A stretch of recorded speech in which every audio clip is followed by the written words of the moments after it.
अब भारत में हम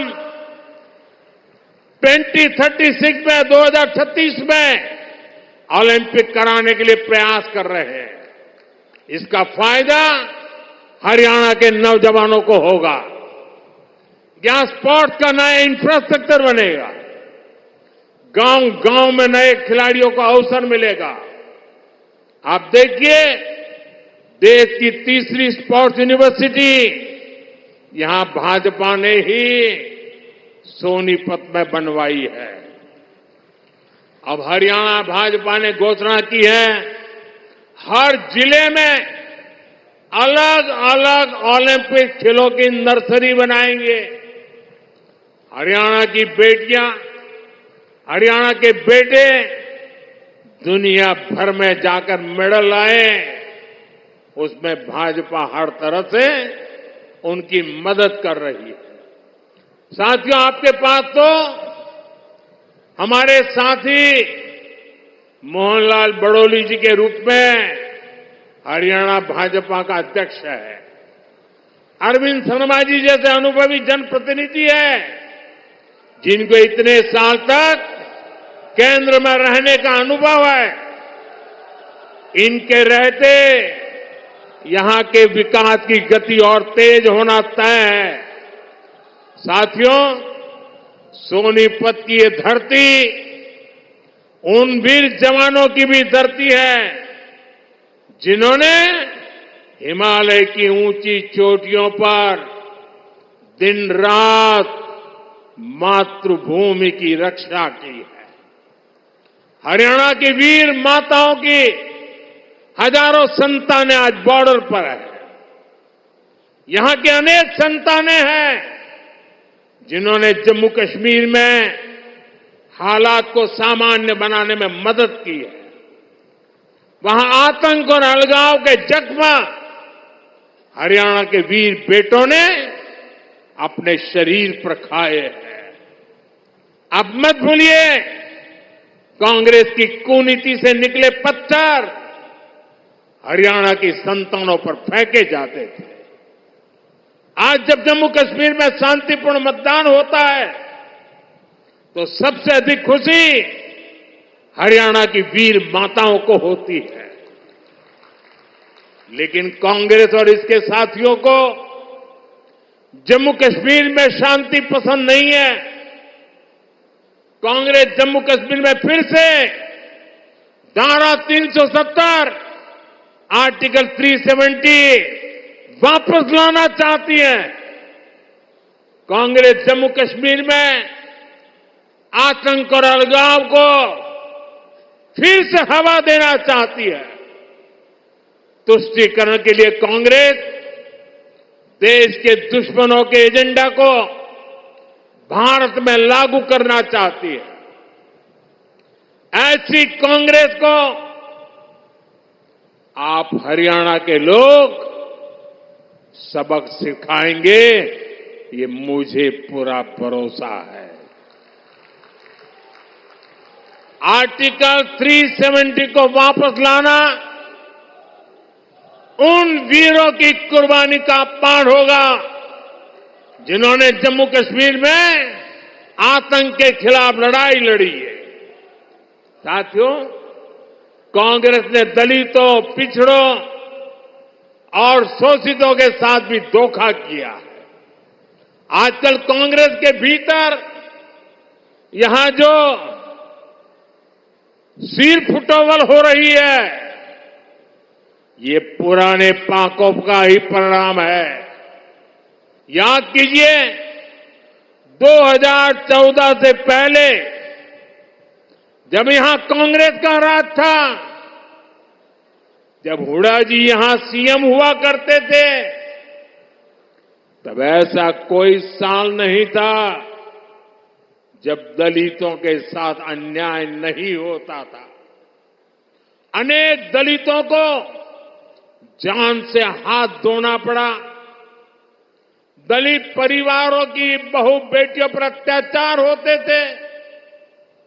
हर कोई जानता था कि दलितों के खिलाफ इस घिनौने खेल को कांग्रेस ही खाद पानी देती है। और जो भी कांग्रेस की दलित विरोधी हरकत के खिलाफ बोलता है, कांग्रेस उसके खिलाफ साजिशें करने लगती है। ये आज हरियाणा का दलित समाज एक बार फिर हरियाणा के अंदर कांग्रेस का जो ड्रामा चल रहा है उसे देख रही है। साथियों, कांग्रेस ने हमेशा ही दलित, ओबीसी और आदिवासियों को भागीदारी से वंचित रखा है। ये तो बाबा साहब आंबेडकर थे जिन्होंने दलितों को आरक्षण दिया, वरना ओबीसी की तरह दलितों को भी अपने हक के लिए कांग्रेस की हार का ही इंतजार करना पड़ता। जब जब कांग्रेस सरकार से दूर रही है, तब तब गरीबों को, एससी, एसटी, ओबीसी को उनका हक मिला है। और जब जब कांग्रेस सरकार में रही है, उसने दलितों, पिछड़ों का हक छीना है। कांग्रेस के शाही परिवार से जो भी प्रधानमंत्री बना, उसने हमेशा आरक्षण का विरोध किया है। आरक्षण का विरोध, आरक्षण से नफरत, ये कांग्रेस के डीएनए में है। इसलिए आज भी हम देखते हैं कांग्रेस के शाही खानदान की चौथी पीढ़ी भी आरक्षण को हटाने की बात कर रही है। आपको कांग्रेस की आरक्षण विरोधी चालों से सावधान रहना है। साथियों, बीजेपी ने दलित, ओबीसी और आदिवासियों को सही मायने में भागीदारी दी है। वंचित और पिछड़े समाज के हर व्यक्ति को भाजपा ने हमेशा आगे बढ़ाया। यहां हरियाणा में देखिए, हमारे नायब सिंह सैनी जी को भाजपा ने सीएम बनाया। इतने कम समय में ही इन्होंने पूरे हरियाणा के लोगों के दिल में जगह बनाई है। आज यहां लोग कहते हैं कि यो नायब सैनी एक किसान मजदूर का बेटा से, इसके किवाड़ लोगा ताई 24 घंटे खुले रवे से। भाइयों और बहनों, कांग्रेस की सरकारों की एक और पहचान है, कांग्रेस सरकार अस्थिरता के लिए भी जानी जाती है।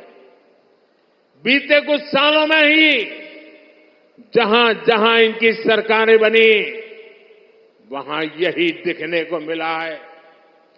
कांग्रेस शासित हर राज्य में उनके मुख्यमंत्री और मंत्री झगड़ों में उलझे हुए हैं।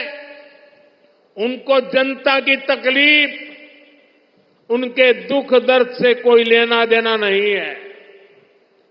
कर्नाटक में उनके सीएम और डिप्टी सीएम आपसी लड़ाई में बिजी हैं।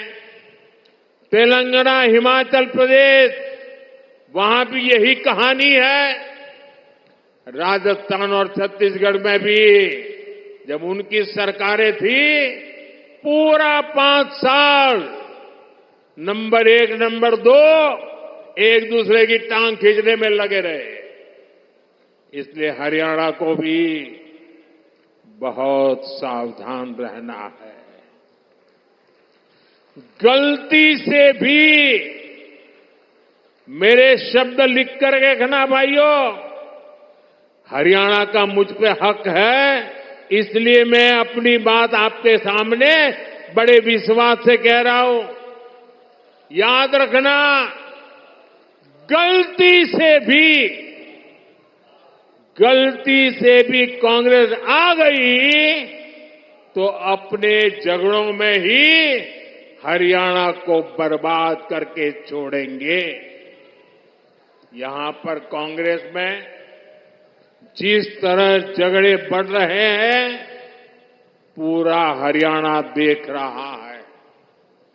कांग्रेस को वोट देना यानी हरियाणा की स्थिरता और विकास को दांव पर लगाना है, बर्बादी के दरवाजे खोलना है। यह स्थिरता हरियाणा में हर काम ठप कर देगी। यहां निवेश और नौकरी दोनों पर असर होगा। इसलिए आपको सिर्फ और सिर्फ कमल के निशान पर बटन दबाना है।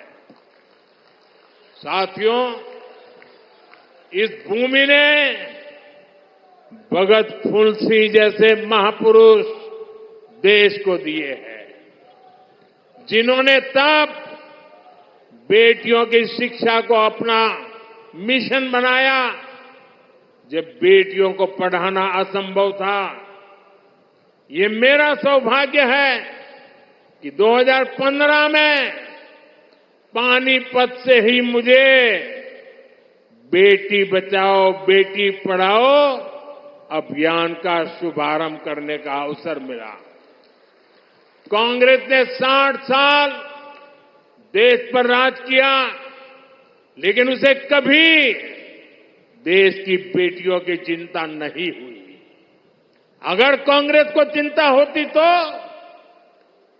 गैस, नल से जल, बिजली, टॉयलेट, बैंक में खाते, ऐसी मूल सुविधाएं आज 60-70 साल के बाद मेरे आने के बाद मिली। मुझे संतोष है कि बेटी बचाओ बेटी पढ़ाओ से हरियाणा को फायदा हुआ। 10 साल पहले हरियाणा में 1000 बेटों पर सिर्फ 866 बेटियां थी। आज ये संख्या बढ़कर 914 हो चुकी है। आज हरियाणा की बेटियां स्पोर्ट्स में दम दिखा रही हैं। आज हरियाणा की बेटियां पुलिस और सेना में दम दिखा रही है। हमें गर्व है कि एनडीए में जो महिला कैडेट्स का जो फर्स्ट बैच था, उसमें हरियाणा की बेटी ने टॉप किया। साथियों, हरियाणा भाजपा नारी शक्ति को और सशक्त करने के लिए आगे बढ़कर काम कर रही है। हरियाणा भाजपा ने लाडो लक्ष्मी योजना के तहत हर महीने 2100 रुपये देने का वायदा किया है। गरीब परिवारों को 500 रुपये में गैस सिलेंडर देने की भी योजना जारी रहेगी। हरियाणा भाजपा ने 5 लाख लखपति दीदी बनाने और हर गांव में ड्रोन पायलट दीदी बनाने की भी घोषणा की है। साथियों, भाजपा का संकल्प ये पक्की गारंटी होता है। भाजपा जो कहती है वो करके दिखाती है। हरियाणा में भी हर वायदे तेजी से जमीन पर उतर के रहेंगे, आपके घर तक पहुंचेंगे।